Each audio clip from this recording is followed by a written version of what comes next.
रूप पाहता लोचनी, रूप पाहता लोचनी, रूप पाहता लोचनी,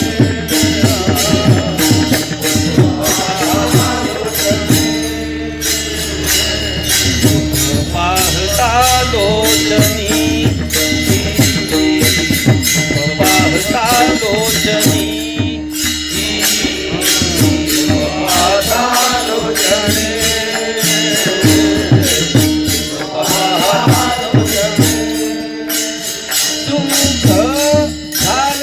साजणी सुख झाले हो साजणी, विठ्ठल बरवा, विठ्ठल बरवा, सुख झाले हो साजणे, सुख झाले हो साजणे,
म्हणून विठ्ठली आवडी, म्हणून विठ्ठली आवडी,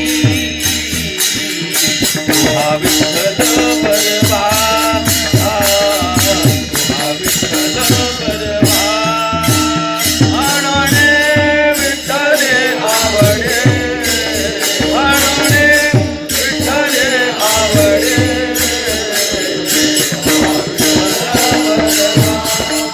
बरवा, विठ्ठल बरवा, तो हा माधव बरवा, तो हा माधव बरवा,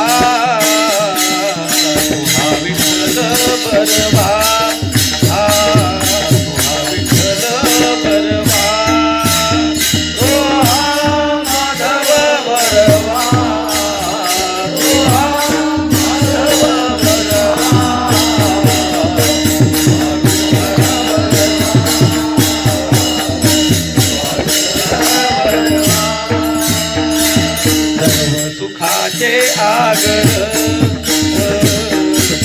सुखाचे आगर, सर्व सुखाचे आगर,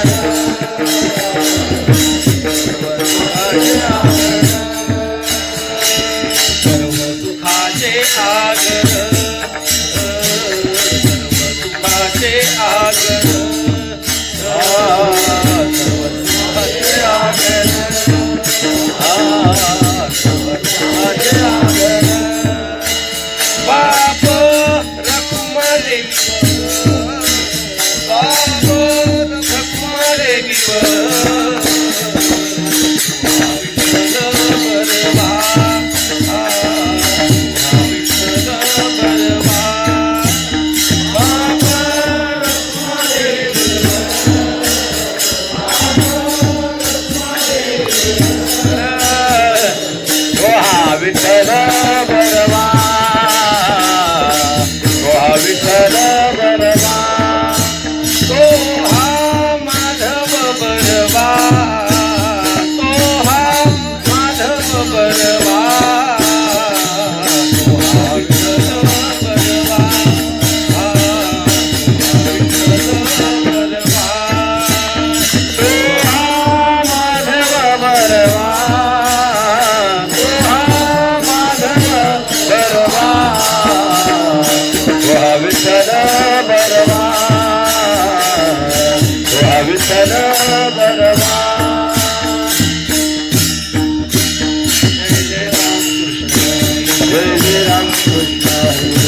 अमृताची वेली अमृताची फळे अमृताची वेली अमृताची फळे अमृताच्या वेली अमृताची फळे अमृताच्या वेली अमृताची फळे अमृताची वेली अमृताची फळे अमृताची वेली अमृताची फळे अमृताची वेली अमृताची फळे अमृताची वेली पुढे तेची चाली बीजाचेही पुढे तेची चाली बीजाचेही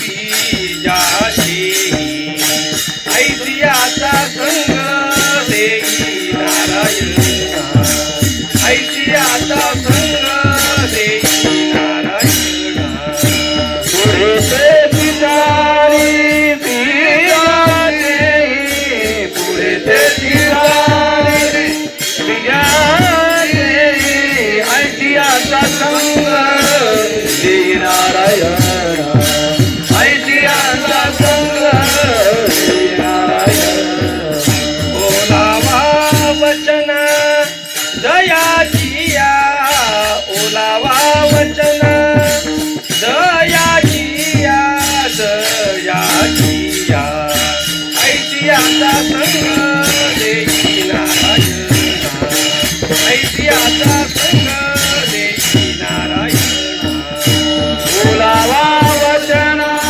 दया दिए बोलावा वचन दया दिए ऐतिहाचा संग दे नारायण ऐतिहाचा संग दे नारायण उत्तम सेवन शीतल कंठाती उत्तम सेवन शीतल कंठाती उत्तम सेवन शीतळ पंथासी उत्तम सेवन शीतळ पंथासी पुष्टिकांती तैसी दिसे बरी पुष्टिकांती तैसी दिसे बरी दिसे बरी ऐतिहाचा संग देई नारायणा ऐतिहाचा संग देई नारायणा पुष्टिकांती तैसी दिसेवारी पुष्टिकांती तैसी दिसेवारी दिसेवारी ऐतिहाचा संग दे नारायण ऐतिहाचा संग दे नारायण तुका म्हणे तैसे होई जेत संगे तुका म्हणे तैसे होई जेत संगे तुका म्हणे तैसे होई जेत संगे तुका म्हणे तैसे होई जेत संगे वास लागे अंगे चंद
अमृताची फळे अमृताची वेली अमृताची फळे अमृताची वेली अमृताची फळे अमृताची वेली अमृताची फळे अमृताची वेली अमृताची फळे अमृताची वेली अमृताची फळे अमृताची वेली अमृताची फळे अमृताची वेली त्याची पुढे चाली बीजाची त्याची पुढे चाली बीजाची त्याची पुढे चाली बीजाची त्याची पुढे चाले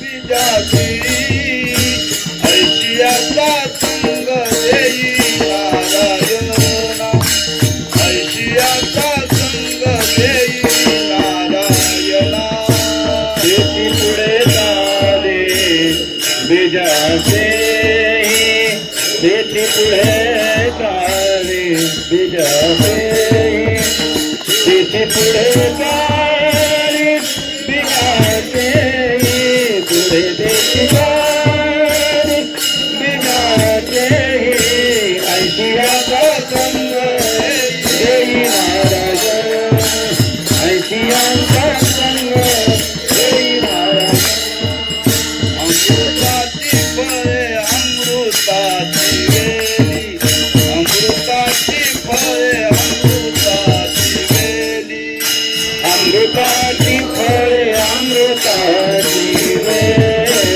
अमृताची फळे अमृताची वेली अमृताची फळे अमृताची वेली अमृताची फळे अमृताची वेली अमृताची फळे अमृताची वेली अमृताची फळे अमृताची वेली त्याची पुढे चाली बीजाची त्याची पुढे चाली बीजाची त्याची पुढे चाली बीजाची त्याची पुढे चाली बीजाची ऐशियाचा संग देई नारायणा ऐशियाचा संग देई नारायणा त्याची पुढे चाले बीजाचे त्याची पुढे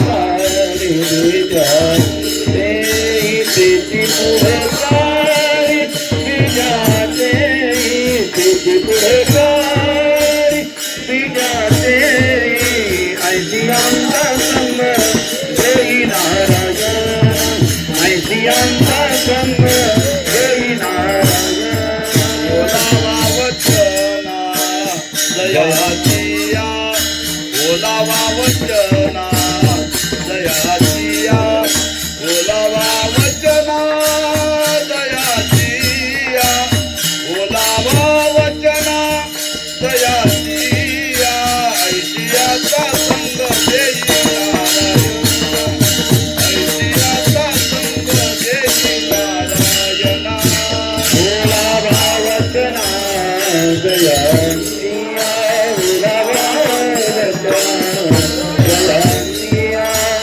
भोला भावचना जयंतिया भोला भावचना जयंतिया ऐशियांचा संग देई नारायण ऐशियांचा संग देई नारायण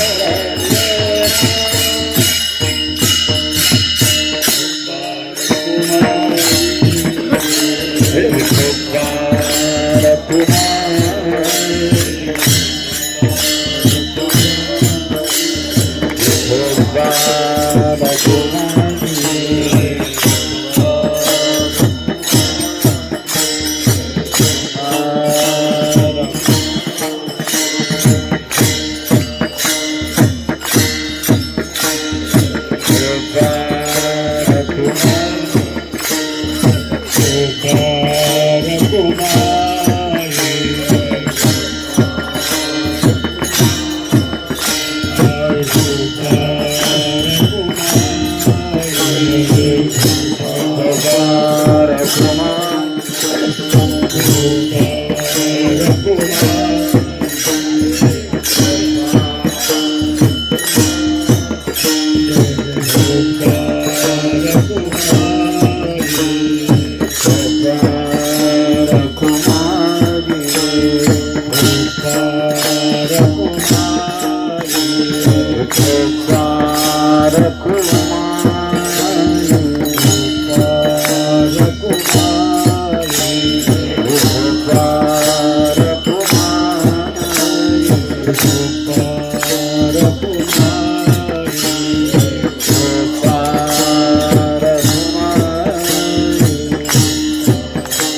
अमृताची फळे अमृताची वेली तेची पुढे चाली बीजाचेही ऐसियाचा संग दीनारायणा ओलावा वचना जयाचिया उत्तम सेवन शीतल कंठासी उत्तम सेवन शीतल कंठासी पुष्टिकांती तैसी दिसेवरी तुका म्हणे तैसे होईजेत संगे तुका म्हणे तैसे होईजेत संगे वास लागे अंगे चंदनाच्या ऐसियाचा संग दीनारायणा ओलावा वचना जयाचिया ढोपार कुमाई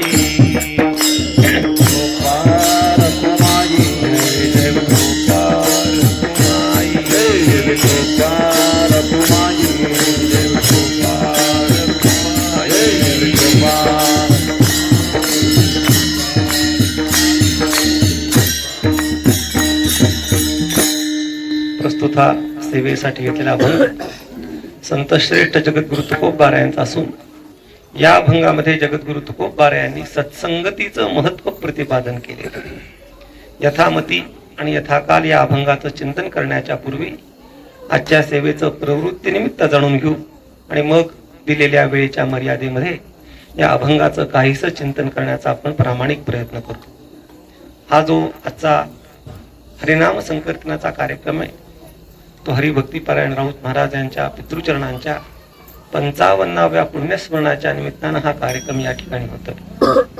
खरं तर आज या ठिकाणी येणं मला खूप अवघड होतं, तरी सुद्धा कार्यक्रमाची थोडीशी वेळ बदलून 9 ते 11 अशी वेळ होती, पण माझ्या काही अडचणींमुळे 7 ते 9 अशी वेळ राऊत महाराजांनी केली आणि मी या सेवेकरता प्रवृत्त झालो. आत्ताच त्यांनी मला सांगितलं की परमार्थ करत असताना आपण परमार्थ करण्यापेक्षा आपण परमार्थ केल्यासारखं करतो. परमार्थ करणं वेगळं आहे आणि परमार्थ केल्यासारखं करणं वेगळं आहे. आपण परमार्थ करताना गवगवा करतो. परमार्थाचा गवगवा काहीही कामाचा नाही. त्या काल्याच्या प्रसंगामध्ये भगवान श्रीकृष्ण परमात्मा सर्व गोपाळांना सांगतात की तुम्ही परमार्थ करा, तुम्ही अधिकार संपन्न व्हा. पण अधिकार संपन्न होत असताना अधिकार प्राप्तीसाठी जे तुम्ही प्रयत्न करता आहात त्या प्रयत्नाचा गवगवा करून चोरोनिया माये नवनीत आणावे. चोरोनिया माये नवनीत आणावे म्हणजे काय? तुम्ही जो अधिकार प्राप्ती करता प्रयत्न करताय तो चोरून करा. चोरून करा म्हणजे याचा गवगवा करून. लोकांना सहजतेने कळलं तर ठीक आहे, पण मी परमार्थ करतोय अशा प्रकारचा कोणताही गवगवा करू नका. आणि असा सहज परमार्थ करणारे हरिभक्तीपरायण राऊत महाराज आणि त्यांच्या पितृचरणांचा आजचा हा पुण्यस्मरणाचा दिवस आहे. ते दरवर्षी ग्रंथराज ज्ञानेश्वरी प्रदान करतात एकाला. तर प्रदान करण्याचं कारण काय की ज्ञानेश्वरीचा प्रचार प्रसार व्हावा, जनसामान्यांपर्यंत ती ज्ञानेश्वरी जावी. 2-3 वर्षापूर्वी मी आलो होतो तेव्हा एक मुस्लिम बांधव होते आणि त्यांना हा ज्ञानेश्वरी ग्रंथ प्रदान केला होता. म्हणजे प्रत्येका घरामध्ये भागवत संप्रदाय हा वैदिक धर्माचं उन्नत स्वरूप आहे. म्हणजे काय की हिंदू हा हिंदूच असतो, पण वारकरी हा मुसलमान सुद्धा असू शकतो आणि ख्रिश्चन सुद्धा वारकरी असू शकतो. वारकरी होण्याकरता तो माणूस हिंदूच असला पाहिजे असं अजिबात बंधन नाही. त्याचं कारण वारकरी संप्रदाय हा वैदिक हिंदू सनातन संप्रदायाचा उन्नत अशा प्रकारचा स्वरूप. आणि त्या पुण्यस्मरणाच्या निमित्तानं हा जो सेवेसाठी घेतलेला अभंग आहे हा जगद्गुरु तुकोबा यांचा असून या अभंगामध्ये जगद्गुरु तुकोबा यांनी सत्संगतीचं महात्म्य प्रतिपादन केलेलं आहे. मानवी जीवनाचा जर आपण विचार करायला गेलो तर मानवी जीवनाचं उन्नयन करायचं असलं तरी संगतीच आवश्यक आहे. आणि मानवी जीवनाची जी होणारी अवनती आहे ही अवनती सुद्धा संगतीचाच परिणाम. जर चांगली संगती लागली तर मानवाचं जीवन उन्नत होतं आणि जर संगती चुकीची प्राप्त झाली तर माणसाच्या जीवनाची अवनती होते. अहो दुर्जन संसर्गात मानहानी पदे पदे पावको लोह संगेन हन्यते मुद्गदैरपी. दुर्जन संगतीचा परिणाम सांगतायत सुभाषितकार. पावक म्हणजे अग्नी आणि त्या अग्नीचं इतकं मोठं सामर्थ्य की तो स्वतः पवित्र आहेच पण इतरांना सुद्धा पवित्र करण्याचं त्याचं सामर्थ्य. पण त्या अग्नीची आणि लोखंडाची संगती लागली आणि अग्नीची आणि लोखंडाची संगती लागल्यामुळे तो लोहार ज्या वेळेला एखादा कुऱ्हाड म्हणा, फावडं म्हणा, टिकाव म्हणा, जो काही लोखंडाचा पदार्थ किंवा हत्यार बनवत असतो ते पदार्थ करताना तो मुद्गराने म्हणजे हातोड्याने त्या लोखंडावर घाव घालतो. पण लोखंडावर घाव घालत असताना कोणाला घाव खावे लागतात? अग्नीला सुद्धा घाव खावे लागतात. त्याचं कारण काय? संगती. दुर्जन संसर्गात मानहानी पदे पदे. त्या दुर्जनाच्या संगतीमुळे प्रत्येक क्षणाला मानहानी आहे. म्हणून माणसाची अवनती मानहानी हे संगतीनेच घडते. त्याचप्रमाणे मानवाचं उन्नयन सुद्धा संगतीमुळेच घडतं. कीटको सुमनसंगात आरोहति शिरो सताम. फार सुंदर सुभाषितकार सांगतायत. ही किडा आहे. किड्याची लायकी काय महाराज? काही नाही. पण तो किडा जर फुलावर बसला तर ते फूल ज्या वेळेला एखाद्या महात्म्याच्या मस्तकी वाहिलं जातं किंवा देवाच्या मस्तकावर ठेवलं जातं तेव्हा त्या फुलाबरोबर किडा सुद्धा देवाच्या डोक्यावर बसतो. म्हणजे फुलाची लायकी श्रेष्ठ आहे. किड्याची लायकी काय आहे? काहीच नाहीये. पण किड्याची लायकी काहीही नसताना सुद्धा तो किडा शिरोधार्य होतो. का शिरोधार्य होतो? त्याचं कारण सत्संगती. म्हणजे माणसाचं उन्नती ही सत्संगतीने घडत असते आणि माणसाची अवनती ही सत्संगतीने घडते. व्यवहारामध्येही हे खरं आहे आणि परमार्थातही खरं आहे. व्यवहारामधला आपल्याला जास्त विचार करायचा नाही कारण वेळेची मर्यादा आहे. परमार्थात सत्संगती का महत्वाची आहे? त्याचं कारण असं आहे की परमार्थाची सुरुवात ही सत्संगतीने. विचारसागरामध्ये दादांनी फार सुंदर सांगितलेलं आहे. विवेकाची व्याख्या करताना दादांनी काय व्याख्या केलेली आहे? सत्संगतीने. पुढे सगळं मान्य आहे पण सुरुवात कुठून आहे? सत्संगतीपासून सुरुवात आहे. म्हणजे परमार्थाची जी सुरुवात आहे ती परमार्थाची सुरुवात सुद्धा सत्संगतीपासून आहे. म्हणून माणसाला चांगली संगती मिळणं हे अत्यंत महत्वाचं. पण त्याच्यामध्ये महत्वाची गोष्ट अशी आहे की चांगली संगती मिळणं हे प्रयत्नाधीन आहे का प्रारब्धाधीन आहे का प्रसादाधीन आहे? 3 गोष्टी आहेत. एक प्रयत्न आहे, दुसरा आहे प्रारब्ध आहे आणि तिसरा आहे प्रसाद. या 3 पैकी कोणत्या गोष्टींनी ही सत्संगती मिळते? तर प्रयत्नाने सत्संगती मिळू शकत नाही. प्रारब्धाने एखाद्या वेळेस मिळू शकते पण सत्संगती प्राप्त होण्याकरता प्रसादाची आवश्यकता आहे. प्रसादा वाचून सत्संगती मिळत नाही. ही गोष्ट जगद्गुरु तुकोबा अभंगाच्या दुसऱ्या चरणात सांगतात. ऐसियाचा संग देई नारायण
संग देई नारायणा कोणाचा ओलावा वचना जयाचिया हे नारायणा ऐसियाचा संग देई ज्याच्या वचनाला ओलावा आहे. बराच सूक्ष्म विचार याच्यामध्ये आहे. जगद्गुरु तुकोबारायांचं जे वाङ्मय आहे त्या जगद्गुरु तुकोबारायांच्या वाङ्मयामध्ये जी जी संबोधनं आलेली आहेत ती अत्यंत महत्वाची. लोक अभंगाचा पूर्ण विचार करतात पण अभंगाचा विचार करताना संबोधनाचा विचार करायचा विसरून जातात आणि संबोधनाचा विचार केल्या वाचून अभंगाचा विचार पूर्ण होत नाही. संबोधन म्हणजे काय तर संबोधन म्हणजे ज्या नावाने हाक मारलं जातं त्याचं नाव आहे संबोधन.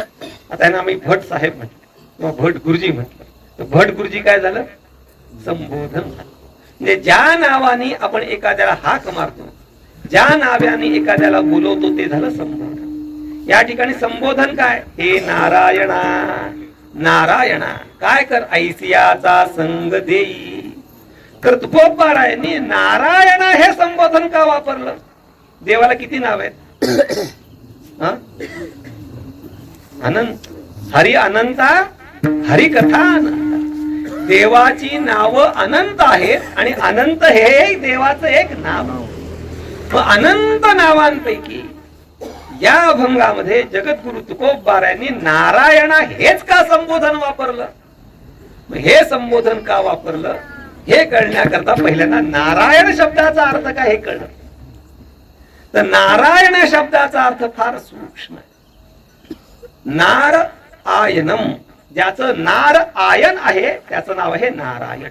नार म्हणजे काय नीर. नीर शब्दाचं नार हे स्वरूप आहे. नीर हे ज्याचं आयन आहे त्याचं नाव काय नारायण. म्हणजे काय जो पाण्यामध्ये राहतो त्याचं नाव आहे नारायण. राहतो कुठे भगवान क्षीरसागरामध्ये राहतो. क्षीरसागरामध्ये जो राहतो त्याचं नाव आहे नारायण. मग आता क्षीरसागर नारायण ह्याचा काय संबंध आहे तर ह्याचा फार मोठा संबंध आहे. पाण्याचं किंवा दुधाचा प्रमुख धर्म काय आहे काय साम्य दोन्ही काय महाराज प्रदीप महाराज दोन्ही द्रव आहे. दोन्हीमध्ये आर्द्रता आहे दोन्हीमध्ये ओलावा आहे. आणि जगद्गुरु तुकोबारायांना जे मागणं मागायचंय त्या मागण्यामध्ये सुद्धा काय आहे ओलावा वचना जयाचिया. म्हणजे पुढे ओलाव्याचा संबंध आहे. कशामध्ये उत्तरार्ध. आणि उत्तरार्धामध्ये ओलाव्याचा संबंध असल्यामुळे जगद्गुरु तुकोबाराय कोणतं संबोधन वापरतायत नारायणा काय कर ऐसियाचा संग दे. भगवंताकडे प्रार्थना करतात. आता सुरुवातीला मी आपल्याला सांगितलं की संगती मिळण्याकरता प्रयत्न पाहिजे का प्रारब्ध पाहिजे का प्रसाद पाहिजे. प्रयत्नाने आपल्याला सत्संगती मिळू शकत नाही. त्याचं कारण काय त्याचं कारण असं आहे की सत्संगती म्हणजे संत सत्पुरुष हा नेमका कोण आहे हे आपल्याला ओळखायलाच येत. आपण विप्रलंबकाला सत्पुरुष समजतो आणि सत्पुरुषाला विप्रलंबक समजतो. म्हणून सत्पुरुष नेमका कोणता आहे हे ओळखणं आपल्या बुद्धीच्या बाहेरच आहे. आणि दुसरी गोष्ट अशी आहे मैत्री किंवा संगती किंवा समागम हा दुतर्फा असतो. त्याला हल्लीच्या इंग्रजीमध्ये टू वे वन वे कधी नसतं. संगती ही कशी पाहिजे टू वे पाहिजे. मौली ज्ञानोबारायांनी पसायदानामध्ये फार म्हणजे इतकं बारकाव आहे ज्ञानेश्वरीमध्ये की विचारायची सोय नाही. जो माणूस ज्ञानेश्वरीमध्ये आकंठ बुडेल तो या प्रपंचामध्ये येणारच नाही. पण आपण बुडत नाही आपण बुडल्यासारखं करतो. मौली ज्ञानोबारायांनी पसायदानामध्ये संत सन्मुखता म्हणजे काय समाजाची संत सन्मुखता आणि संतांची समाज सन्मुखता या दोन्ही गोष्टींची प्रार्थना केलेली आहे. त्याप्रमाणे आपण संतांची संगती करायचं ठरवलं पण संतांची संगती करायचं ठरवलं तरी संतांनी आपली संगती केली पाहिजे ना. मग या दोन्ही गोष्टी घडणं आपल्या प्रयत्नाच्या आधी. असं मी का सांगतोय प्रसादाचं महत्व काय आहे इथे प्रयत्नाचं महत्व का नाही त्याचं कारण असं आहे आपण भगवंताकडे प्रार्थना कधी करतो? जी गोष्ट आपल्या आवाक्यात आहे त्याच्या करता प्रार्थना करतो का जी गोष्ट आपल्या शक्तीच्या पलीकडे त्याची प्रार्थना करतो? जी आळशी माणसं आहेत ना, ती आळशी माणसं आपल्या आवाक्यात असलं तरी सुद्धा लोकांकडे मागणं मागतात. साधं पाणी प्यायचं असतं. आता तुम्ही स्वतः विचार करा, मला सांगू नका, पण माझं मी स्वतः सांगतो. आपण जागेवर बसलेलो असतो. अजून मी तरी काही म्हातारा नाहीये. मग जागेवर बसल्यानंतर आपल्याला पाणी प्यायचं असतं. मग आपल्यामध्ये एवढी शक्ती नाही का हो? जागेवरून उठून हांड्यापर्यंत जाऊन ग्लास त्याच्यामध्ये बुडवून पाणी घेण्यात की आपल्या शक्ती आहे का नाही? आहे. पण आपण काय करतो? हे बाळ्या पाणी आणून दे, नाही तर बायकोला तरी सांगतो का? आळस. खरं तर आपण जी गोष्ट आपल्या स्वतःच्या शक्तीमध्ये सामर्थ्यामध्ये त्याची याचना दुसऱ्याकडे करता कामा नये. जगद्गुरु तुकोबाराय काळाशी आहेत का? नाही. पण जगद्गुरु तुकोबारायांना हे ज्ञात आहे काय की सत्संगती घडणं हे आपल्या हातामध्ये नाहीये. सत्संगती घडण्याकरता भगवत प्रसादच आवश्यक आहे. म्हणून जगद्गुरु तुकोबाराय भगवंताला प्रार्थना करतात, ऐसियाचा संग देई नारायणा. हे नारायणा, ऐसियाचा संग दे. कोणाचा? ओलावा वचना दयाचिया. ओलावा वचना दयाचिया. ओलावा वचना दयाचिया. ओलावा वचना. ऐशियाचा संग, ऐशियाचा संग देई नारायणा, देई नारायणा. ऐसियाचा संग, ऐसियाचा संग देई नारायणा, देई नारायणा. ओलावा वचना जयासिया, ओलावा वचना जयासिया.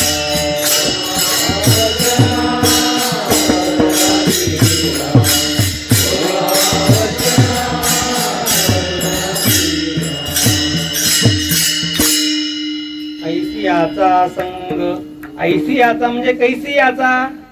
ओलावा वचना जयाचिया. जगद्गुरु तुकोबाराय सांगतात की ऐसियाचा संग देई की ज्याच्या वचनाला ओलावा आहे. आता वचनाला ओलावा आहे म्हणजे नेमकं काय? ज्याचा घसा ओला आहे. घसा ओला असण्याचे बरेच अर्थ आहेत बरं का, ते इथे सांगण्यासारखे नाहीत, पण जास्त विस्तार मी करत नाही. ज्याचा घसा ओला आहे, ओला आहे, त्याच्या शब्दाला ओलावा असतो का? अजिबात नाही. किंवा लोकांना बोलावं कसं हे कळत. बोलत असताना थुंकी समोरच्या माणसाच्या अंगावर उडता कामा नये. हे बोलण्यामधलं महत्वाची गोष्ट आहे. नाहीतर लोक बोलतात पण बोलताना समोरच्याच्या अंगावर थुंकी उडवतात. मग ज्याच्या बोलण्यामध्ये थुंकी समोरच्याच्या अंगावर उडते त्याच्या शब्दाला ओलावाय का? म्हणजे घसा ओला असून चालत नाही किंवा थुंकी उडवून बोलणं चालत नाही. मग ओलावा वचना जयाचिया म्हणजे काय? तर त्या ओलावा या शब्दाचा अर्थ आहे ओलावे बरेच प्रकारचे. आपल्या बोलण्याला ओलावा असतो का नाही प्रतिम महाराज? हो का नाही? काय हो का नाही? आपल्या बोलण्याला ओलावा असतो, पण आपल्या बोलण्याला कोणता ओलावा असतो? तर आपल्या बोलण्याला वासनेचा ओलावा असतो. मग हे वासनेचा ओलावा काही कामाचा नाही. थोडा जर माणूस सज्जन असेल तर सज्जन माणसाच्या सुद्धा बोलण्यामध्ये ओलावा आहे, पण तो प्रेमाचा आहे. म्हणजे आपल्यासारख्या सामान्य विषयासक्त माणसाच्या बोलण्यामध्ये ओलावा असतो, तो वासनेचा ओलावा असतो. आणि तो वासनेचा ओलावा कसा असतो ते हे सांगण्याचं ठिकाण नाही. बाहेर जाऊन तुम्ही बघा कशा कशा गोष्टीचा आता काय काय बोललं जातं. तशा प्रकारचा ओलावा जगद्गुरु तुकोबारायांना अपेक्षित नाही. प्रेमाचा सुद्धा ओलावा आहे, वासनेपेक्षा चांगला आहे, पण तो प्रेमाचा ओलावा सुद्धा जगद्गुरु तुकोबारायांना अपेक्षित. आई मुलाला सांगते, कसं सांगते? प्रेमाच्या ओलाव्याने सांगते. पण प्रेमाच्या ओलाव्यापेक्षा सुद्धा श्रेष्ठ ओलावा कोणता आहे तर तो आहे अनुभवाचा ओलावा आणि दुसरा आहे दयेचा ओलावा. आम्हाला कोणाची संगती दे ज्याच्या वचनाला अनुभवाचा ओलावा आहे किंवा ज्याच्या वचनाला दयेचा ओलावा आहे, अशा अनुभव संपन्न किंवा दयार्द्र संपन्न महात्म्याचा आम्हाला संगती. आता अनुभवाचा ओलावा म्हणजे काय? अनुभवे आले अंगा ते या जगा देत असे, ते या जगा देत असे, ते या जगा देत असे. अनुभवे आले अंगा ते या जगा देत असे, ते या जगा देत अनुभवे आले अंगा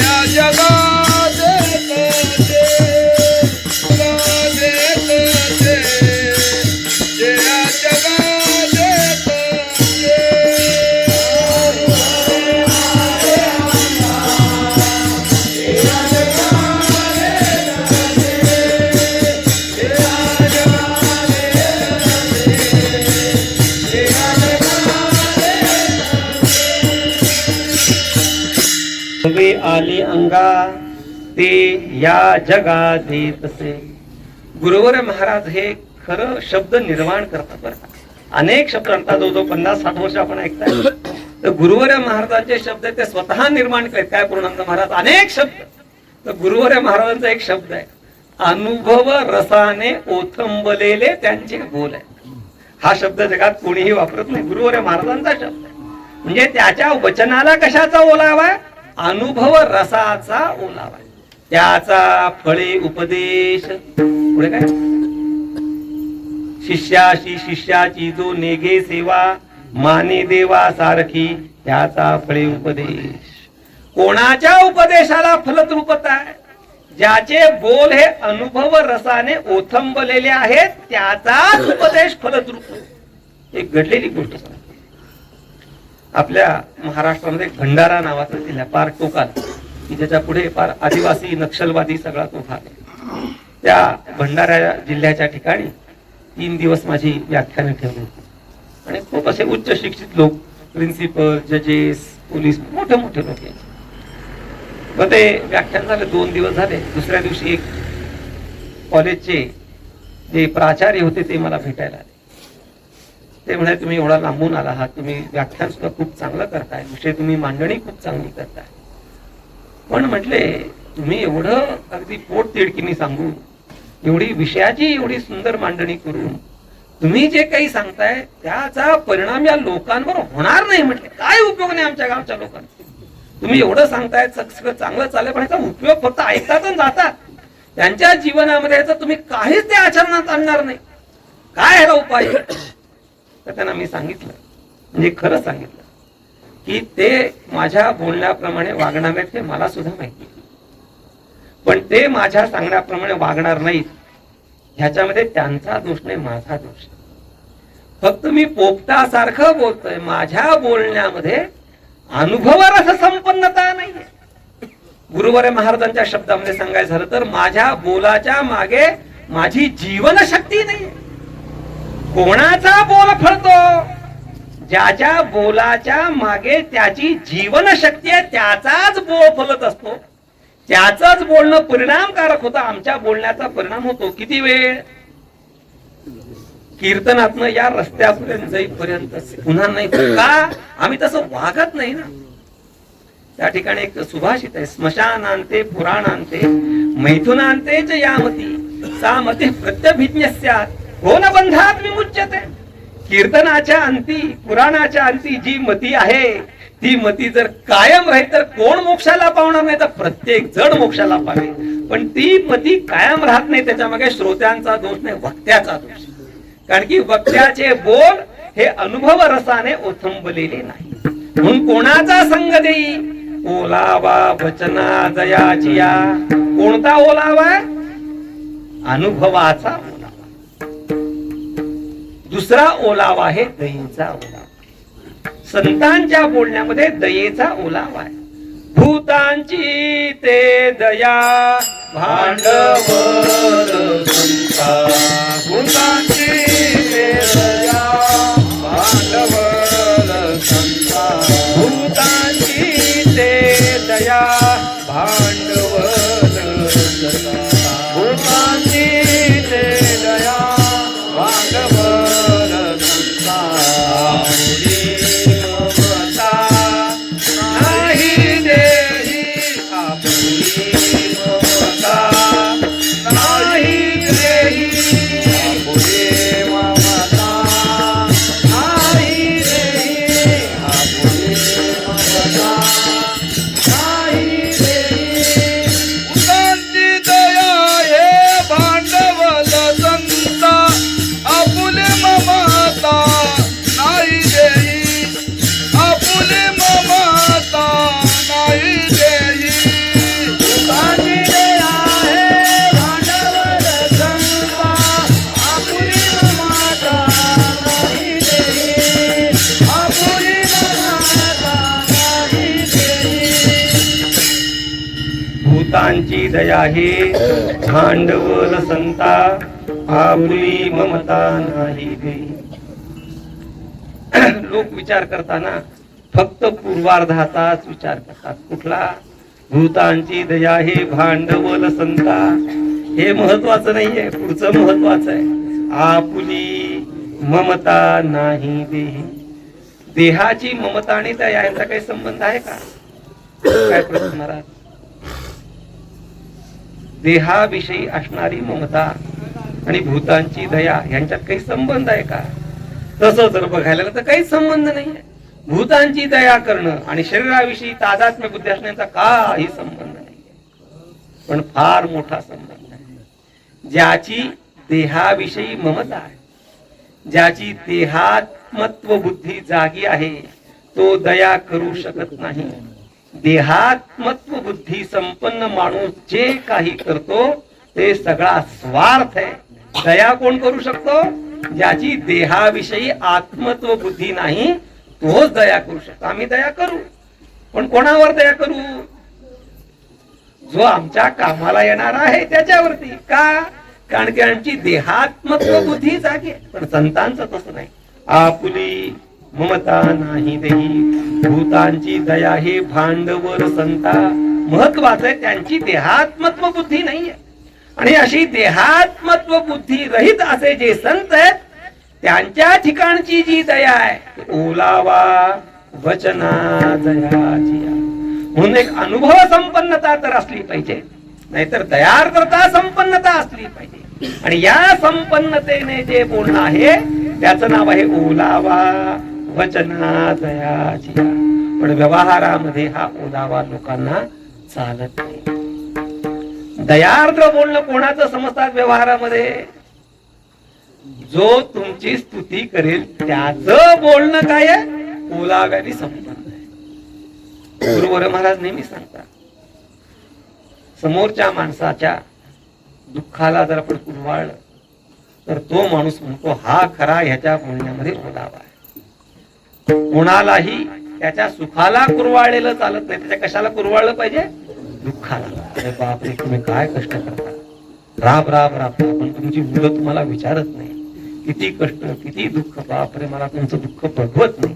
हे बोलणं ओलाव्याने संपन्न नाही. तुम्ही फार मोठे असं स्तुती करणं. मराठी पराविया मुखे स्तुती रुचिकर, म्हणजे लोकांच्या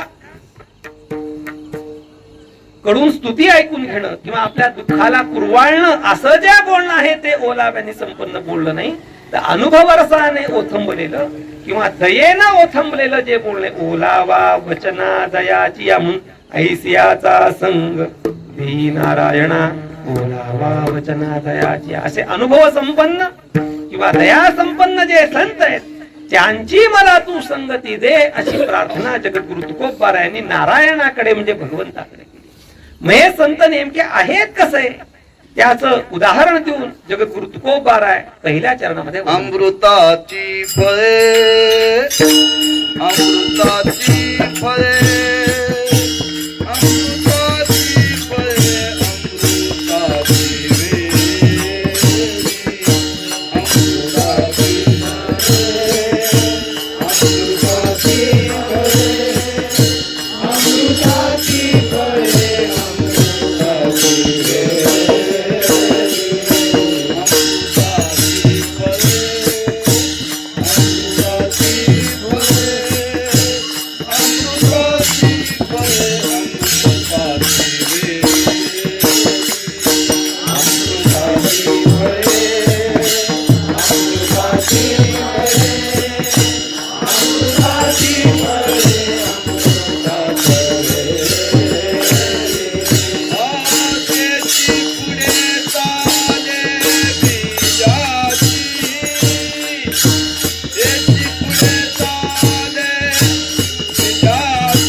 ऐसियाचा म्हणजे कैसियाचा, तर त्यांचं स्वरूप हे उपमेच्या द्वारे, उदाहरणाच्या द्वारे जगद्गुरु तुकोबाराय सांगतात. हे संत कसे आहेत? अमृताची फळे, अमृताची वेली, तेची पुढे चाली बीजाची, ऐसियाचा संग देई नारायण. आता अमृत म्हणजे काय याचा विचार करणीय आहे. जगद्गुरु तुकोबारायांचा पूर्व मीमांसेचा किती सखोल अभ्यास आहे. अमृत या शब्दाचा किती बारकाव्याने विचार सांगितला. आतापर्यंत अभंगाचं हे जेव्हा चिंतन मी केलं तेव्हा चिंतन करत असताना कसं आहे माहिती का, पाहून या ग्रंथ करावे कीर्तन, उगेच उभारायला आणि बोलायला लागला अशा कीर्तनाला काही अर्थ नाही. लोक फार अभिमानाने सांगतात कुठल्याही अभंगात आम्ही कीर्तन, आम्ही पण करू शकतो, पण अभ्यास केल्याशिवाय कीर्तन करण्याला काही अर्थ नाही. जेव्हा मी या अभंगाचं चिंतन करायला लागलो, तर चिंतन करायला लागल्यानंतर अमृताची फळेचा अर्थ समजेल. अमृत कुंभ ऐकलेला, पण अमृताचं फळ काय आहे, अमृताची वेली काय आहे, अमृताचं बी काय आहे हे लक्षात येईना. म्हणजे संस्कृतचा अभ्यास करून सुद्धा, त्याचा संस्कृतचा अभ्यास नाही, त्याला तर हे कसं कळेल काय माहिती नाही, पण संस्कृतचा अभ्यास करून सुद्धा माझ्या हे लक्षात येईना. अमृत म्हणजे नेमकं काय? अमृत शब्दाचे बरेच अर्थ.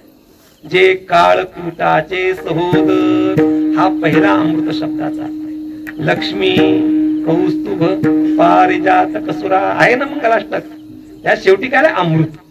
म्हणजे समुद्र मंथन ज्या वेळेला झालं, राक्षस आणि देव या दोघांनी त्या नागाची दोरी धरून त्या पर्वताला समुद्रामध्ये घुसळलं. त्या घुसळण्यामध्ये जी रत्न बाहेर निघाली, त्या रत्नामधलं शेवटचं रत्न आहे अमृत. आणि ते अमृत कोणाला पाहिजे होतं? त्या अमृताकरताच समुद्र मंथन केलं. आणि ते अमृत कोणाला पाहिजे होतं? दानवांनाही पाहिजे होतं आणि देवांनाही पाहिजे होतं. मग त्यावेळेला भगवंताने मोहिनीचं स्वरूप घेऊन ते अमृत सगळ्या देवांना दिले. ते हे पहिलं अमृत. दुसरं अमृत आहे यज्ञशिष्ट अमृत. यज्ञ केल्यानंतर जे अवशिष्ट राहत त्याचंही नाव अमृत आहे. तिसरा अमृत शब्दाचा आहे भोजने अमृतम वारी. पाण्याला सुद्धा अमृत म्हणते. म्हणजे काळकुटाचं सहोदर तेही अमृत आहे. यज्ञाचं जे अवशिष्ट, यज्ञाहुती देऊन जे शिष्ट राहतं, शिल्लक राहतं, तेही अमृत आहे. पाणी तेही अमृत आहे. मग अमृताचं फळ आणि अमृताचं वेल कुठे? तर त्याचा पुढचा भाव असा आहे. अमृताचा, अमृत या शब्दाचा अर्थ आहे सोम. सोम नावाची एक वल्ली आहे. अमृताची वेल म्हणजे काय? सोमवेली. या सोमवेलीचा पूर्व मीमांसेमध्ये फार सूक्ष्म विचार आलेला आहे. एक सोमयाग म्हणून सांगितलेला आहे. आणि तो सोमयाग या कलियुगामध्ये करणं फार अवघड आहे. कारण की सोमयागामध्ये जे हवीर द्रव्य आहे, हवीर द्रव्य म्हणजे काय? यज्ञामध्ये आहुती म्हणजे आपण स्वाहा म्हटल्यानंतर जे टाकतो, जो काही पदार्थ टाकतो त्या पदार्थाचं नाव आहे हवीर द्रव्य. या सोमयागामध्ये हवीर द्रव्य म्हणून जे काही सांगितलेलं आहे ते सोमरस हवीर द्रव्य सांगितलेलं आहे. आता सोमरसाचा अर्थ लोक काहीही करतात, तो अर्थ सोमरसाचा नाही. थोडस चांगल्या शब्दात सांगायचं झालं तर दारूला सोमरस म्हटलं जातं, पण दारू वेगळी आहे आणि सोमरस वेगळा आहे. पण हे काय माहिती का? आपल्या सनातन वैदिक धर्माला नावं ठेवण्याकरता, या सनातन वैदिक धर्माविषयी लोकांच्या मनामध्ये चुकीची समजूत होण्याकरता सोमरस म्हणजे दारू असं सर्रास सांगितलं जातं. सोमरस म्हणजे दारू अजिबात नाही.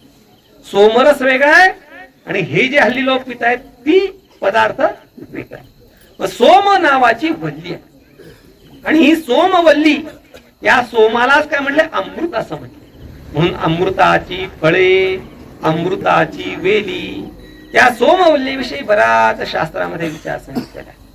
आणि त्या सोमयागामध्ये त्या सोमवल्ली पासून काढलेला जो रस, त्या रसाचं हवन करायचं असतं. तर ही सोमवल्ली असं सांगतात. अजूनही काही लोकांना मिळत असेल, पण मी तर काही बघितलेली नाहीये.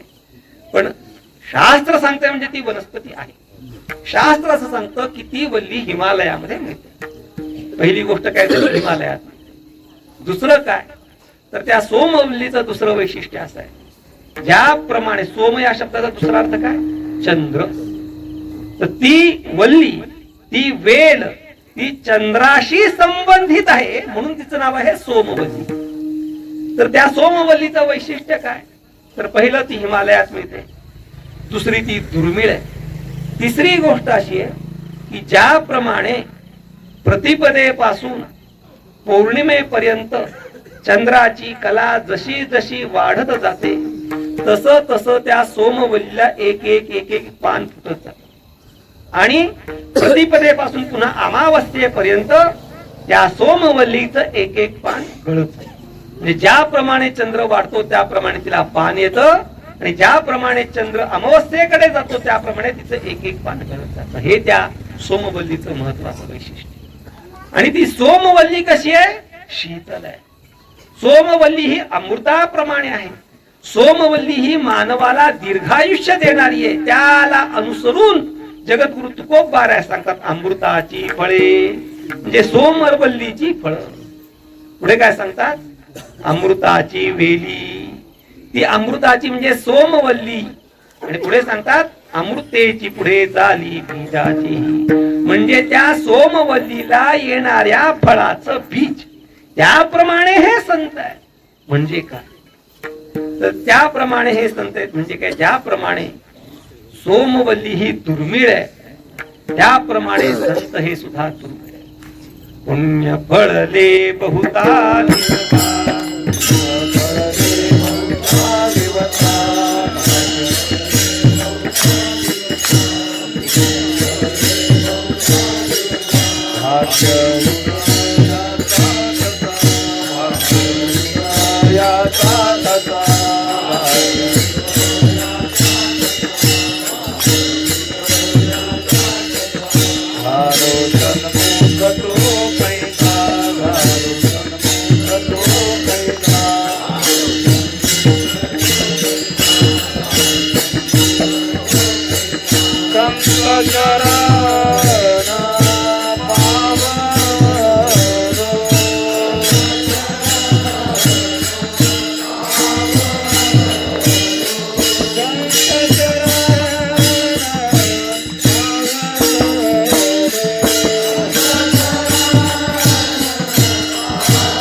बहुता दिवसा भाग्य उदयाचा ठसा झालो सन्मुख तो कैसा संत चरण पावन. म्हणजे संतांची भेट होणे अत्यंत दुर्मिळ आहे. ज्याप्रमाणे सोमवल्ली ही मिळणं अत्यंत कठीण आहे त्याप्रमाणे संत भेट ही सुद्धा अत्यंत कठीण आहे. पुढचा समानता काय, सोमवल्ली ओळखणं कठीण आहे त्याप्रमाणे संत सुद्धा ओळखणं कठीण आहे. तीर्थरूप गुरुवर महाराज एक सांगतात नेहमी की मानवाला आपल्या जीवनामध्ये एकदा का होईना संत भेटतात, एकदा का होईना साक्षात देव भेटतो, पण भेटलेले संत होते किंवा भेटलेला देव होता हे आपल्या लक्षात येईल. संत भेट होतेच, पण भेटलेले संत कळत नाही ही अडचण. एक दृष्टांत आपला, एक परीस नावाचा दगड आहे का नाही महाराज? 100% आहे. का? माऊलीने सांगितलंय ना. जेव्हा माऊली सांगतात त्यामुळे माऊली हे खरं बोलतात. त्यामुळे जगामध्ये परीस 1 कोटी% आहे. फक्त आपल्याला मिळेल का नाही माहिती नाही. तुम्हाला जर कधी मिळाला तर मला द्या एखाद दिवस. आहे परीस. तर एका माणसाने ठरवलं की आपल्याला काही जरी झालं तरी परीस शोधायचा. जन्मभर खुरपण्यापेक्षा, दार धरण्यापेक्षा एकदा जर का परीस मिळाला की 10 जन्माचं दारिद्र्य निर्मूलन होईल ना. त्यामुळे काही करून आपण परीस शोधायचा. मग परीस शोधायला लागल्यानंतर परीस ओळखायचा कसा? काय वैशिष्ट्य काय परीसाचं? लोखंडाला लावलं की त्या लोखंडाचं सोनं. आणि परीसा दगड आहे. काय? परीसा दगड. ओळखायचं म्हणलं आपण एक कड करू. आता लोक सोन्याची कडी घालतात, तर तुम्हाला लोखंडाचं कड घालायचं. आणि काय करायचं? जो दिसेल तो दगड घ्यायचा आणि तो त्या कड्याला लावला. चालू केला प्रयोग. उठला सकाळी, घेतला दगड लावला, बघितलं, घेतला दगड लावला, बघितलं. पण काय होतं माहिती का? तेच तेच तेच तेच काम जेव्हा पुन्हा आपण करायला लागतो तेव्हा ते काम मेकॅनिकली केलं जातं. त्या कामामध्ये लक्ष नाही दिलं जात. आता 12वीच्या परीक्षा झाल्या. 12वीच्या परीक्षाच्या पहिल्या दिवशी सगळं तपासतात. कडक हे ते टोपी हे ते सगळं. दुसऱ्या पेपरला अजून शेवटच्या मला हा जा, म्हणजे लक्षच दिलं जात नाही. फक्त फॉर्मॅलिटी पूर्ण केली जाते.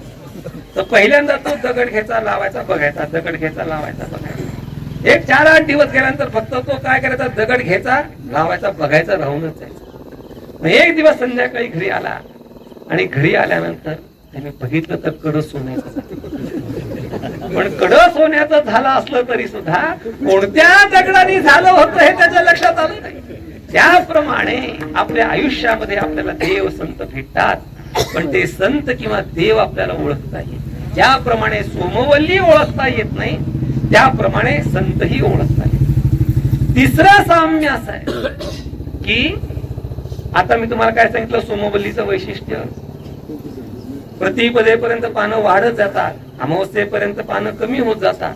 म्हणजे ती संपन्नही होते आणि विपन्नही होते. त्याप्रमाणे संतांच्या भौतिक जीवनामध्ये, संतांच्या व्यावहारिक जीवनामध्ये कधी संपन्नता येते तर कधी विपन्नता येते. पण बोध दृष्टीने मात्र त्यांच्यामध्ये यत्किंचितही बदल होत नाही. ज्याप्रमाणे सोमवल्लीला पानं आली तरी तेच सामर्थ्य आणि पानं नसली तरी तेच सामर्थ्य, त्याप्रमाणे संतांच्या ठिकाणी विपन्नता येऊ नाहीतर संपन्नता येऊ. ब्रह्मलीन दादा महाराज, तात्या महाराज सांगायचे, आमच्या आश्रमात कधी विद्यार्थी जास्त असतात, कधी कमी असतात, कधी नसतातच, कधी खूपच येतात. गुरुवारे महाराज, तात्या नेहमी कधी भरती ओटी ही चालणारी आहे, पण आश्रम मात्र स्थिर आहे. त्याप्रमाणे संत हे त्यांच्या बोध दृष्टीने त्यांच्यामध्ये कोणत्याही प्रकारचा न्यूनाधिकता येत नाही आणि संत हे परिपूर्ण रीतीने चांगले. ज्याप्रमाणे त्या सोमवल्लीचं पानही तेवढंच चांगलं आहे, सोमवलीचा देठ, सोमवलीचं जे बुड आहे तेही तेवढंच चांगलं आहे, त्याचं मूळही तेवढंच चांगलं आहे, त्याचं फळही तेवढंच चांगलं आहे. त्याप्रमाणे संत हे सर्वांगाने चांगले. तरी का सदेह सच्चिदानंद का न व्हावे?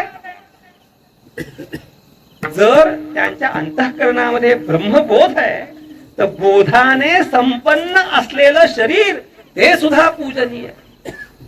देह हा चामड्याचा आहे, देह हा मातीत मिसळणारा आहे, देह हा नश्वर आहे, हे काय आपल्याला कळत नाही का?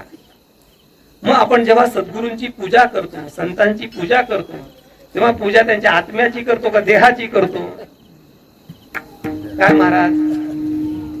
देहाची करतो.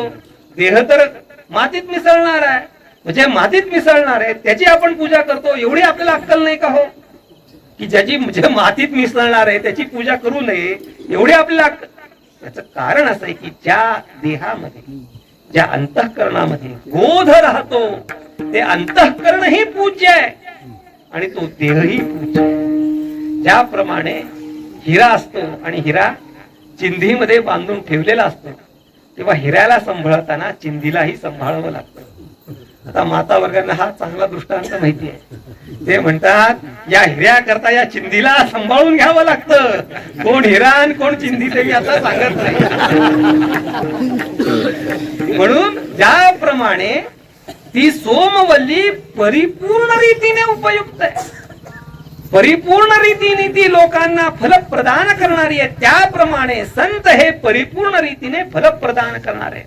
संत हे परिपूर्ण रीतीने पूजेत. म्हणून अमृताची फळे, अमृताची वेली, तेची पुढे चाले बीजाची. ही ज्याप्रमाणे ती सोमवल्ली परिपूर्ण रीतीने अत्यंत महत्वाची आहे. आता ज्या ज्या गोष्टी मी आपल्याला सांगितलं, साम्य ज्या ज्या पद्धतीने सांगितलं, त्या साम्याने संत हे संपन्न आहेत आणि असे अमृत स्वरूप असलेले संत. आणि दुसरा भाव असा आहे की संत हे मानवाला अमृतत्वाला प्राप्त करून देणारे आहे. किंबहुना आपण अमृत आहोतच. अमृतस्य पुत्र हा, तू अमृताचा पुत्रच नाही, तू अमृत आहेस. पण आपल्या ठिकाणी असलेली अमृतता ही आपल्या लक्षात येत नाही आणि ती अमृतता लक्षात आणून देण्याचं कार्य हे संत करतात. म्हणून अमृताची फळे, अमृताची वेली, तेची पुढे चाली बीजाचीही. आणि असे जे आहेत ते ऐसियाचा संग देई नारायणा ओलावा वचना तया तयाची. अभंगाचा भावार्थ झाला आहे असं समजून संप्रदायपूर्व भजन करू आणि राहिलेल्या वेळेच्या मर्यादेमध्ये राहिलेल्या 2 चरणांचा बराच विस्तार सांगण्यासारखा आहे. पण मला थोडीशी जायची घाई असल्यामुळे त्यामध्ये आपण त्याचा विचार करून ही सेवा पण पूर्ण करू. ज्याला देवाने 2 हात दिलेत आणि 1 तोंड दिले अशा सगळ्यांनी माझ्या बरोबर प्रेमपूर्वक भजन करायचं. विठोबा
याचा संग देई नारायण ऐशी याचा संग देई नारायण ऐशी याचा संग देई नारायण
ऐशी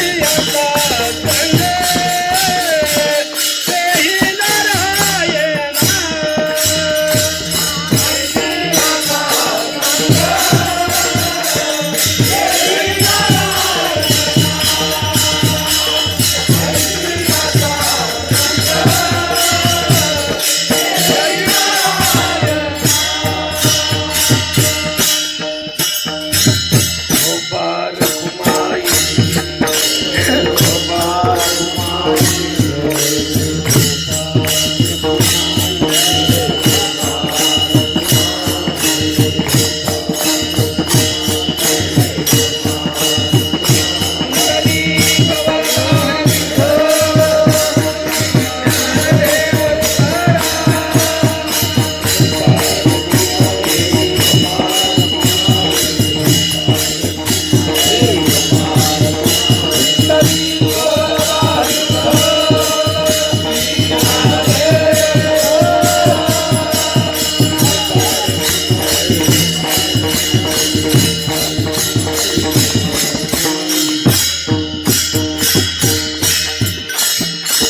अमृताची फळे अमृताची वेली हेची पुढे चाली बीजाची ही ऐसियाचा संग दी नारायणा बोलावा वचना दयाची या. जगद्गुरु तुकोबाराय सांगतात अमृताची फळं आहेत, अमृताची वेली आहेत, अमृताचं बी आहे.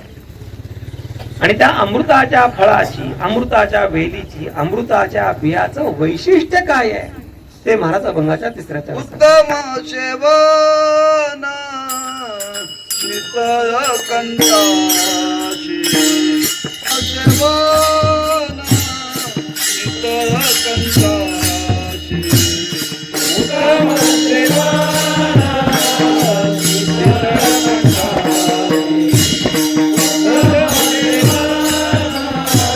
शीतळ कंठाशी उत्तम सेवन शीतळ कंठाशी उत्तम सेवन शीतळ कंठाशी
त्या फळाचा, वेलीचा, बीजाचं स्वरूप महाराज सांगताय. उत्तम सेवन शीतल कंठासी, पुष्टी कांती तैसी दिसेवरी. संत ही असे, हे जे अमृत आहे, या अमृताची चव उत्तम सेवन. सेवन म्हणजे सेवन करताना त्या अमृताची चव ही उत्तम आहे. आम्ही अजून कधी घेतली नाही बरं का. आपण सगळे चव घेतो कशाची? अमृत तुल्याची. अजून अमृताची चव आपण घेतली नाही. काही गोष्टी त्यांची चव माणसाने कधीच घेऊ नये. एक म्हण आहे मराठीत, विषाची चाखून परीक्षा कधी करायची नाही, विषाची चव कधी टेस्ट करायची नाही. एकदा काय झालं की काही शास्त्रज्ञ एकत्र बसले आणि ते म्हणाले की आपण जगाकरता काहीतरी दिलं पाहिजे. आतापर्यंत जी गोष्ट कोणालाही माहिती नाही अशी गोष्ट आपण जगाला दिली पाहिजे. तर चर्चा करता करता त्यांचा असा विषय आला की एक विष आहे, त्या विषाचं नाव आहे सायनाइड, अत्यंत जहाल विष. तर ते म्हणाले की जगामध्ये आतापर्यंत कोणीही सायनाइड या विषाची चव कशी हे सांगितलेलं नाही. मग आपण काय करायचं, त्याची चव काय ते जगाला सांगायचं. मग चव सांगायला काय केलं पाहिजे, पहिल्यांदा खायला पाहिजे. मग ते सायनाइड त्यांनी जिभेवरती ठेवलं. पहिल्याने जिभेवर ठेवलं, एस लिहिलं आणि मेला.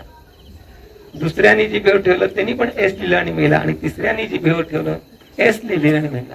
तर एस म्हणजे सुअर, एस म्हणजे स्वीट, एस म्हणजे सॉल्टी. त्याचा अजूनपर्यंत काहीही ढांग पत्ता लागलेला नाही. त्याप्रमाणे अमृत हे उत्तम आहे असं तुकोबाऱ्या सांगतात. आपण त्यावर विश्वास ठेवला पाहिजे. उत्तम सेवन, सेवन करताना त्या अमृताची चव ही उत्तम आहे.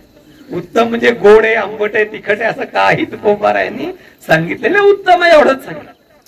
पुढे सांगतात शीतल कंठासी, ते घशाखाली जाताना ते घशाला सुद्धा शीतलता देतं. कारण नावच काय त्याचं, सोमवल्ली.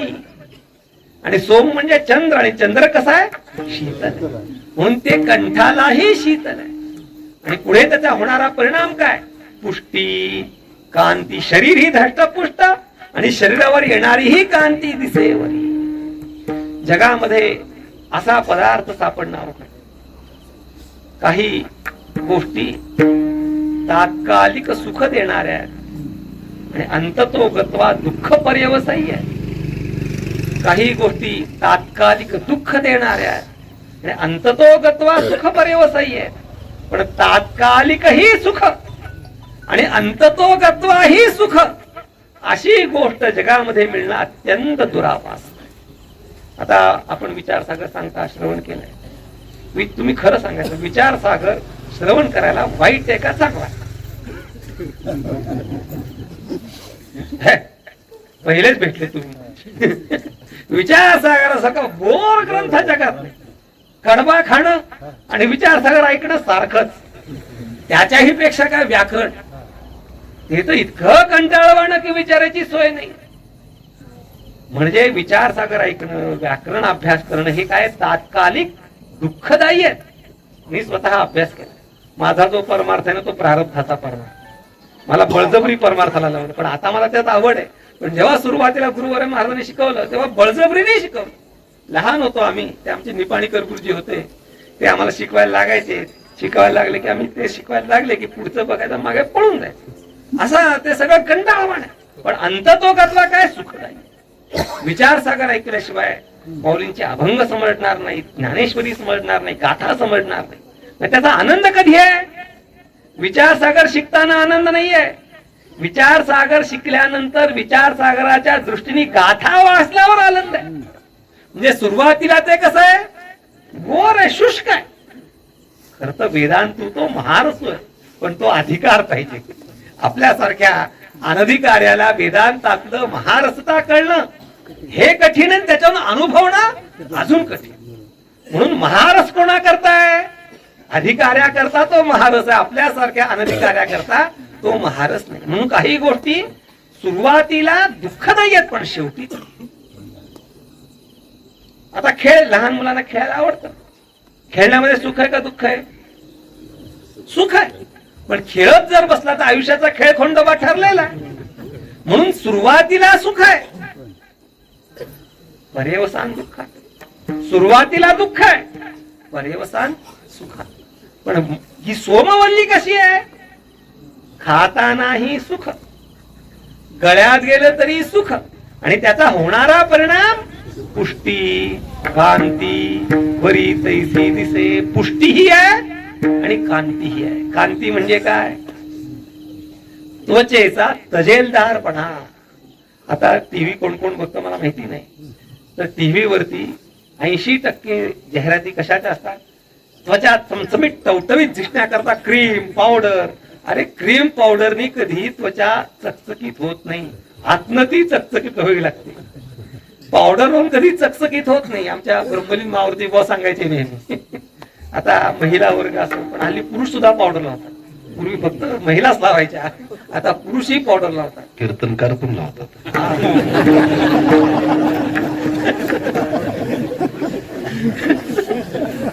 अवघड आहे. असो मेकअप करून येतात. तुम्हाला त्याच्या पुढचा सांगतो पूर्णानंद, मला तुम्ही पावडर पर्यंतच बघितलंय. हल्ली कीर्तनकार, प्रवचनकार लिपस्टिक लावून येतात. तुम्हाला व्हिडिओ दाखवतो, कोणाचा अपमान करायचा नाही, पण अरे काय चाललंय? अवघड आहे. कीर्तन हा बघण्याचा विषय नाही, ऐकण्याचा विषय आहे. असो, तर आमचे मारुती भाऊ सांगायचे पावडर कोण लावतो? तर आता तुमच्या ह्याच्यावरती हे फवारतो आपण, डस्टिंग त्याला म्हणतो. कधी करतात डस्टिंग? कीड आल्यावर. म्हणजे पावडर कुठे असते? जिथे कीड येते तिथे पावडर. तर ते सांगायचे यत्र यत्र कीडम तत्र तत्र पावडरम. आता तुम्ही तोंडाला पावडर लावता म्हणजे काय आहे? तोंडाला कीड लागलेली आहे. ही कांती काही कामाची नाही.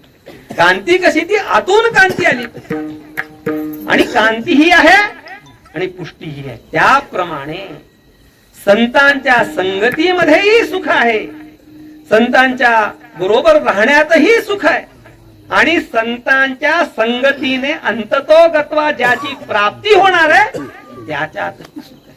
म्हणजे प्रेयता आणि श्रेयता हे दोन्ही सुखकारक आहे.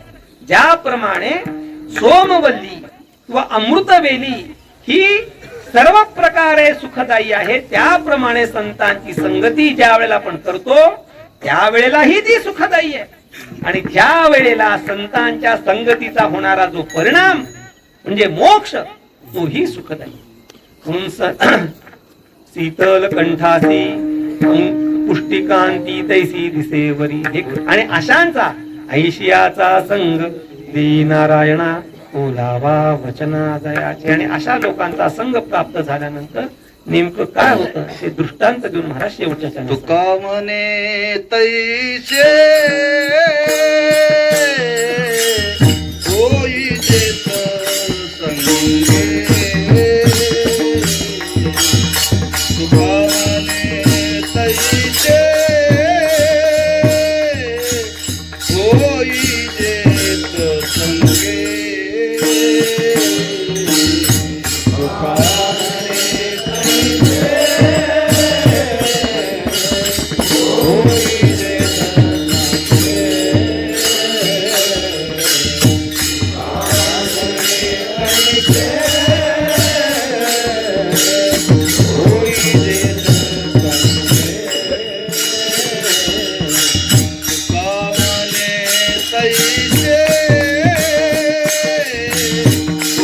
जेत संगे.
चंदनाचं उदाहरण देऊन जगद्गुरु तुकोबाराय सांगतात तुका म्हणे तैसे होईजेत संगे. संगतीचा परिणाम काय? ज्याप्रमाणे चंदनाच्या अंगाचा एखाद्याच्या दुसऱ्याच्या अंगाला स्पर्श झाल्यानंतर तो पदार्थही सुगंधित होतो. चंदनाच्या सावलीमध्ये जर बाभळीचं झाड लावलं तर बाभळ ही सुगंधित होते, पण ते ओरिजिनल चंदन नाही. मलयगिरीचा जो चंदन आहे तो पाहिजे. आपल्याकडे जे गावठी चंदन येतं ते गावठी चंदन काही कामाचं नाही. ते आमच्या आश्रमामध्ये आलं चंद्राचे, आमचे मोहनराजे स्वर्गीय ब्रह्मीभूत मोहनराजे त्यांनी ते काढलं. तर ते चंदन मोठं जर खोड निघालं तर त्याच्यामध्ये एवढूसाच गाभा तो वासाचा निघतो, बाकी सगळं ते कलकट असतं. पण मलयगिरी मधला जो चंदन असतो तो मात्र परिपूर्ण सुगंधित असतो. त्याच्या सावलीमध्ये जरी दुसरं झाड वाढलं ते सुद्धा सुगंधित होतं. ज्याप्रमाणे चंदन आपल्या अंगाला त्याच्या संगतीमध्ये राहिल्यानंतर सुगंधित करतो, त्याप्रमाणे तुका म्हणे तैसे होईजेत संगे. त्या संत संगतीचा परिणाम पण संतच होतो. म्हणून ऐसियाचा संग हे नारायणा ओलावा वचना दयाचिया. जगद्गुरु तुकोबारायांच्या चरणी, मौली ज्ञानोबारायांच्या चरणी, सकल संत परंपरेच्या चरणी ही प्रार्थना करायची की असे संतांची आम्हाला संगती व्हावी आणि संत भेटल्यानंतर संतांच्या ठिकाणी संतत्व बुद्धी व्हावी.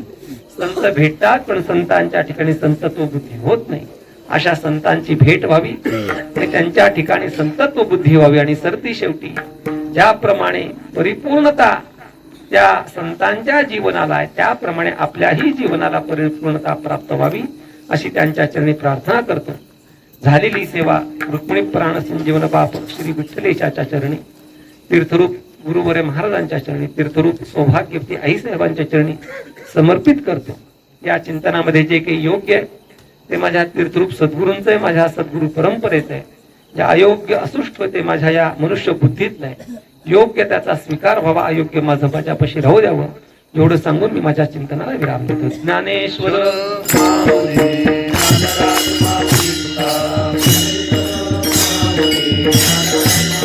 महाराज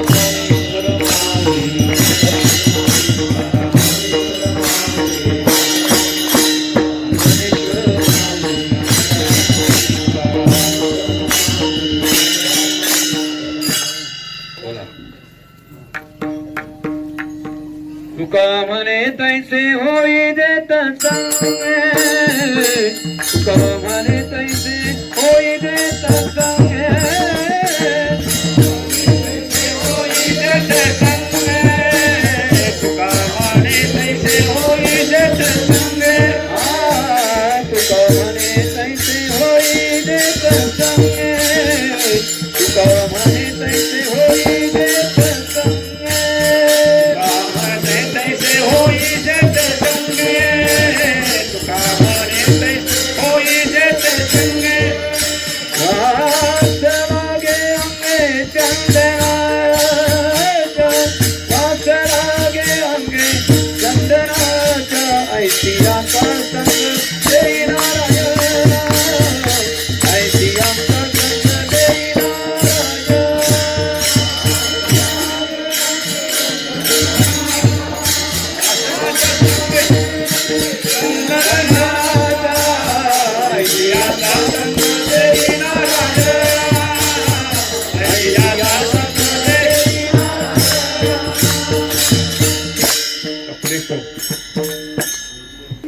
ऐसियांचा संग देई नारायणा.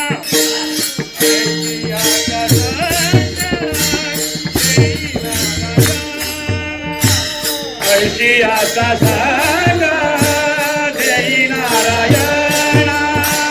ऐसियांचा संग देई नारायणा.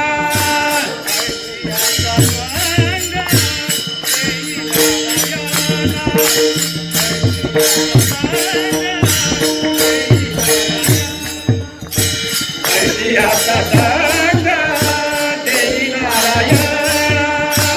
ऐसियाचा